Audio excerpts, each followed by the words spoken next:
Welcome student. हमने पिछले lecture में पढ़ा था कि टाइप्स ऑफ केमिकल रिएक्शन। तो उसमें हमने 3 टाइप पढ़े थे केमिकल रिएक्शन के। पहला पढ़ा था कॉम्बिनेशन रिएक्शन, दूसरा पढ़ा था डीकम्पोजिशन रिएक्शन और तीसरा पढ़ा था डिस्प्लेसमेंट रिएक्शन। उसके बाद आगे चलते हैं और 4th टाइप पढ़ते हैं। ध्यान से देखेंगे, double displacement reaction. Double displacement reaction देखते हैं। Reaction in which there is exchange of ions. Ions का आपस में एक्सचेंज होगा। कहां पे होगा? बिटवीन द रिएक्टेंट्स के बीच में। रिएक्टेंट जो मैंने बताए थे एरो के टेल की तरफ होते हैं, प्रोडक्ट बताए थे एरो के हेड की तरफ होते हैं। जो किसी भी केमिकल रिएक्शन का रिजल्ट होता है वो होता है प्रोडक्ट, है ना। तो जो दो चीजें आपस में मिक्स होती हैं वो होते हैं रिएक्टेंट। तो देखते हैं एक्सचेंज ऑफ आयंस हुए बिटवीन द रिएक्टेंट। तो देखो Na positive SO4 negative, Ba positive CO2 negative exchange हो गए। यहाँ पे देखो Ba पॉजिटिव ने क्या लिया? SO4 लिया। और ये क्या हो गया? जो बीकर था उसकी जो प्लेटी थी, बॉटम था, वहां पे पीपीटी की फॉर्म में सेटल डाउन हो गया, प्रेसिपिटेट की फॉर्म में सेटल डाउन हो गया। तो देखते हैं साइड प्रोडक्ट क्या निकल गया भाई? सोडियम क्लोराइड, NaCl का साल्ट निकल गया, ठीक है ना। तो आयंस एक्सचेंज हो गए ना, आयंस क्या हो गए? एक्सचेंज हो गए। तो रिएक्शन का नाम होगा डबल डिस्प्लेसमेंट रिएक्शन। यहाँ पे जो प्रेसिपिटेट की फॉर्मेशन हुई तो इसी से हम एक छोटी सी टर्म पढ़ते हैं, precipitation reaction. The reaction that produce a precipitate. जो रिएक्शन प्रेसिपिटेट की फॉर्मेशन करती है, देखो इसी रिएक्शन इधर की पीपीटी की फॉर्मेशन प्रेसिपिटेट की। तो कौन सी रिएक्शन है ये? Precipitate reaction. आगे देखते हैं अगला type, exothermic reaction. The reaction in which heat is released. Heat क्या होगी? बाहर निकलेगी। हीट क्या होगी? बाहर निकलेगी along with the formation of product. जब प्रोडक्ट बनेगा तो हीट बाहर निकलेगी। देखते हैं, देखो हमने एक कॉमन एग्जांपल लिया अपनी लाइफ में। जब भी हम अपने घर पे व्हाइट वॉश करते हैं, तो पहले करते थे, आजकल तो टाइम चेंज हो गया, वॉल पुट्टी, पीओपी, है ना, प्लास्टर, ये चीज आ गई। लेकिन पहले वाले टाइम में व्हाइट वॉश किया जाता था तो सफेदी थी, जो चूना होता था उसको एक मटके में भिगोया जाता था। जो घर पे पुराने मटके होते थे तो उसमें मटके में जब वो चूना डालते उसमें पानी डाला जाता था, बिना बुझा हुआ चूना। तो वहां से क्या होता था? उबलता था तो मटके से बाहर हीट निकलती थी। क्या निकलती थी? हीट। एग्जांपल किसका है? एक्सोथर्मिक रिएक्शन का। देखो यही लिया मैंने, CaO कैल्शियम ऑक्साइड, बिना बुझा हुआ चूना, वाटर डाल दिया, क्या बन गया भाई? Calcium hydroxide. आफ्टर प्लस क्या हो गया? हीट क्या होगी? बाहर निकल गई। क्या होगी भाई? बाहर निकल गई है, ठीक है। हीट क्या होगी? बाहर निकलेगी, ठीक है ना। जब डालेंगे तो हीट क्या होगी? बाहर निकलेगी, हीट, ठीक है। अगला टाइप पढ़ते हैं, एंडोथर्मिक रिएक्शन। ये होती है भाई ऐसी रिएक्शन जिसको हीट की जरूरत हो, जब भी रिएक्टेंट प्रोडक्ट में चेंज होगी। देखो कैल्शियम कार्बोनेट लेते हैं, हीट देते हैं तो दो चीजों में टूट जाता है भाई, calcium oxide plus carbon dioxide, ठीक है भाई। इस रिएक्शन को पहले हीट देनी पड़ेगी रिएक्टेंट साइड से, ठीक है। उसके बाद पढ़ते हैं नेक्स्ट, ऑक्सीडेशन। ऑक्सीडेशन में क्या होता है? देखो एडिशन ऑफ ऑक्सीजन और removal of hydrogen. Oxygen add होगी, हाइड्रोजन बाहर निकलेगी, इनमें से एक काम होगा तो क्या हो जाएगा भाई? ऑक्सीडेशन हो जाएगा। देखो कॉपर में ऑक्सीजन ऐड की, कॉपर ऑक्साइड, तो एडिशन ऑफ ऑक्सीजन हो गया ना, तो प्रोसेस कौन सी होगी? ऑक्सीडेशन। यहीं से एक चीज होगा जाएगी, छोटी सी टर्म आती है आपकी, what is oxidising agent. What is oxidising agent? तो कौन सा एजेंट ऑक्सीडाइजिंग हो सकता?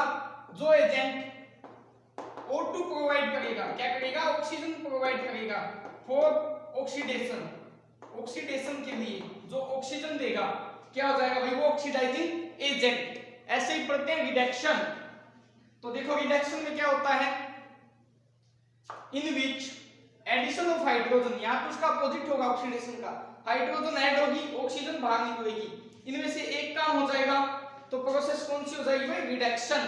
देखते हैं, कॉपर ऑक्साइड में हाइड्रोजन ऐड किया तो देखो क्या है, कॉपर प्लस H2, देखो ऑक्सीजन यहां से यहां क्या होगी भाई, रिमूव कर दी ना, तो प्रोसेस कौन सी होगी, रिडक्शन। क्या होगी भाई, reduction.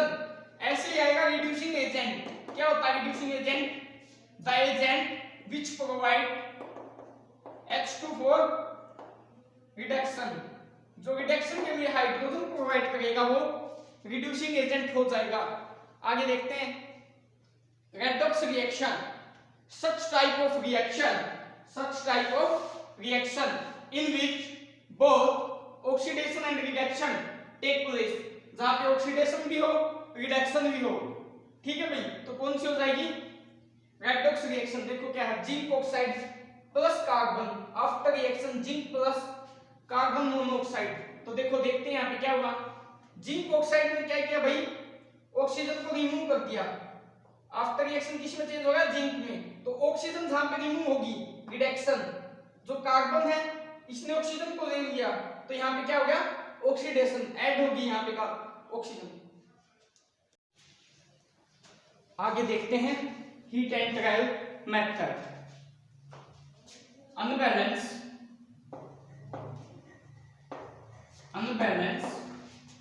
Chemical equation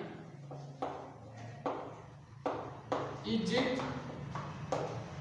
balanced by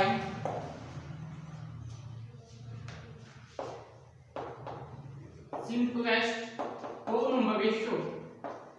number ratio। मैंने आपको बताया था कि केमिकल इक्वेशन रिएक्ट के दो टाइप होते हैं, स्केलेटन और बैलेंस। स्केलेटन में मैंने बताया था जैसी दे रखी है एज इट इज, बैलेंस में हम उसके whole number ratio of element change करके लिखते हैं। तो देखो हीट एंड ट्रायल मेथड में क्या करते हैं, मैं एग्जांपल देता हूं मैं, Mg प्लस O2 MgO। देखते हैं, magnesium plus oxygen after reaction magnesium oxide. ठीक है, तो इस मेथड में हमें number of magnesium in reactant side और प्रोडक्ट साइड, मैग्नीशियम और ऑक्सीजन के नंबर सेम करने हैं। ठीक है भाई, तो ये रिएक्शन हमेशा इस मेथड में रिएक्शन को बैलेंस 3 स्टेप से किया जाता है। ठीक है, 3 स्टेप से। तो पहले एज इट इज लिख दो, दूसरे स्टेप में रिएक्शन को एज इट इज लिख के इनको बॉक्सेस में बंद कर दो। अब देखते हैं साइड में रफली, एक साइड रिएक्टेंट एक साइड प्रोडक्ट। देखते हैं रिएक्टेंट साइड मैग्नीशियम कितने भाई, 1 है। प्रोडक्ट की साइड मैग्नीशियम कितना है, 1 है। रिएक्टेंट की साइड ऑक्सीजन को देखते हैं कितने हैं, 2। प्रोडक्ट की साइड ऑक्सीजन 1। तो प्रोडक्ट की साइड ऑक्सीजन को 2 बनाना है, तो हम सीधा यहाँ पे 2 नहीं बना सकते, हमें आगे 2 लिखना होगा। ठीक है, इस स्टेप में लिखते हैं पेपर एंड टिच। हमें सीधा यहाँ पे 2 नहीं लगा सकते, इसलिए हमें यहाँ पे 2 लगाना होगा। 2 लगाते हैं, हमारे पास ऑक्सीजन तो 2 हो गए, बट मैग्नीशियम कितने रहेंगे भाई उस साइड, 1। तो इस मैग्नीशियम को भी 2 से मल्टीप्लाई कर देते हैं। ठीक है, अब देखो हमारी इक्वेशन है जो बैलेंस हो चुकी है। एक एग्जांपल और देता हूं मैं आपके सामने, देखो ध्यान से।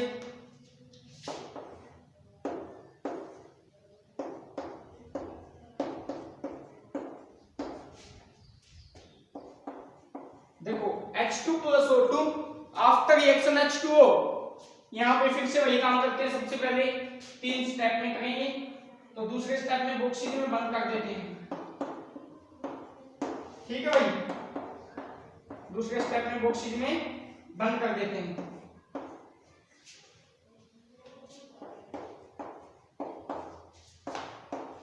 अब देखो तीसरे स्टेप में एडिटिव लिख के देखते हैं, reactant side product side. Reactant side hydrogen है 2 और ऑक्सीजन भी है 2। प्रोडक्ट की साइड हाइड्रोजन तो 2 है बट ऑक्सीजन 1 है, इसको 2 करना है तो सीधा तो कर नहीं सकते, यहाँ पे लगाएंगे। यहाँ पे लगाते ऑक्सीजन तो 2 हो गए बट हाइड्रोजन कितने रह गए, ओनली 2, इस साइड हो गए 4, 2 टू द 4, तो ऐसे 2 से मल्टीप्लाई कर देते हैं। ठीक है भाई, ऐसे हमने बैलेंसिंग करना तो सीखा था, लेकिन हम अब ये सोचते हैं कि हमें आवश्यकता क्यों पड़ी बैलेंस करने की किसी भी केमिकल इक्वेशन को। तो हम देखते हैं, क्वेश्चन लिखते हैं why we need to balance a chemical equation। तो why का क्वेश्चन आंसर देंगे because से, because we know that according to law of conservation of mass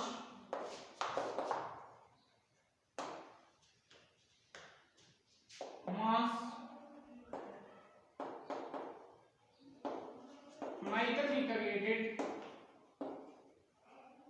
nor be destroyed in a chemical equation।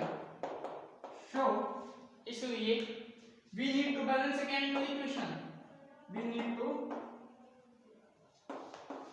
balance a chemical equation।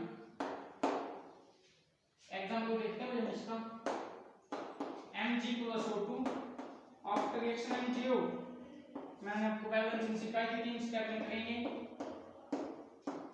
Again बता देता हूं एक बार, ध्यान दें। स्टेप दूसरे स्टेप में बॉक्स में बंद करेंगे, तीसरे स्टेप में एडिटिव लिखेंगे और क्या करेंगे, एक साइड रिएक्टेंट एक side product, number of Mg in reactant side 1, oxygen 2, इस साइड Mg भी 1, ऑक्सीजन भी 1। ऑक्सीजन को 2 बनाना, सीधा नहीं बना सकते, यहाँ पे 2 लगाएंगे, यहाँ पे 2 लगाते हैं, ऑक्सीजन तो 2 हो गया बट Mg भी 2 हो गया, इसलिए Mg के आगे 2 लगा देंगे। It is a balance chemical equation. कैसे होगी ये बैलेंस केमिकल इक्वेशन। ठीक है, आगे देखते हैं, why magnesium ribbon, why should नसीहत दी जाती है हमको, magnesium ribbon be clean before burning in air. तो सबसे पहले तो हम देखते हैं मैग्नीशियम रिबन है, जो मैग्नीशियम रिबन है हमारे पास, इसका कलर कैसा है, मैग्नीशियम रिबन का कलर कैसा है, इसका कलर है भाई सिल्वर मेटालिक, सिल्वर मेटालिक। अब जब हम मैग्नीशियम रिबन को जलाते हैं तो इससे जो हमको एस मिलती है, क्या मिलती है, एस, इसको कहते हैं हिंदी में राख। किसी चीज को जलाएंगे तो राख तो बनेगी ना, तो इसकी एस है जो, इसका कैसा कलर है भाई, ग्रे, कैसा कलर है, ग्रे। ठीक है, अब देखते हैं मैग्नीशियम रिबन को हवा में जलाने से पहले, एयर में जलाने से पहले साफ क्यों किया जाता है, क्यों भाई, देखते हैं।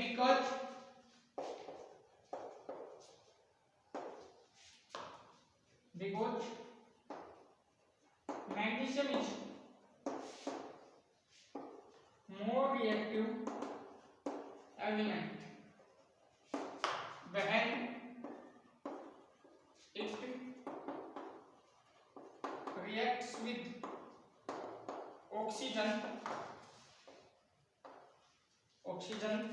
which present in air। कौन सी ऑक्सीजन से रिएक्ट होगा भाई, जो which is present in air, जो हवा में विद्यमान है, उससे क्या होगा, रिएक्ट होगा। तो ऑक्सीजन से रिएक्ट होते ही क्या होगा, it forms a layer of magnesium oxide. किसकी लेयर पे डालेगा भाई, मैग्नीशियम ऑक्साइड की। This layer doesn't stop burning, ये भाई बर्निंग को जलाने को सपोर्ट नहीं करती। शो वी शुड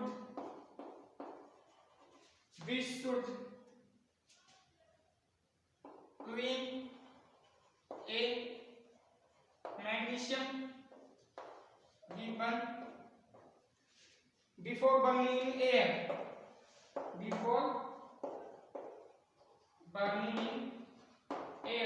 इसलिए हम मैग्नीशियम वेपन को हवा में जलाने से पहले साफ करते हैं। इसका एग्जांपल फिर से मैं आपको यहीं पे बताता हूं। देखो, जब मैग्नीशियम को एयर में जलाया जाता है तो क्या होता है, किसकी लेयर बन जाती है, मैग्नीशियम ऑक्साइड की। जो ये लेयर है डज नॉट सपोर्ट बर्निंग, ठीक है भाई, इसलिए इसको पहले हवा में जलाने से पहले साफ किया जाता है।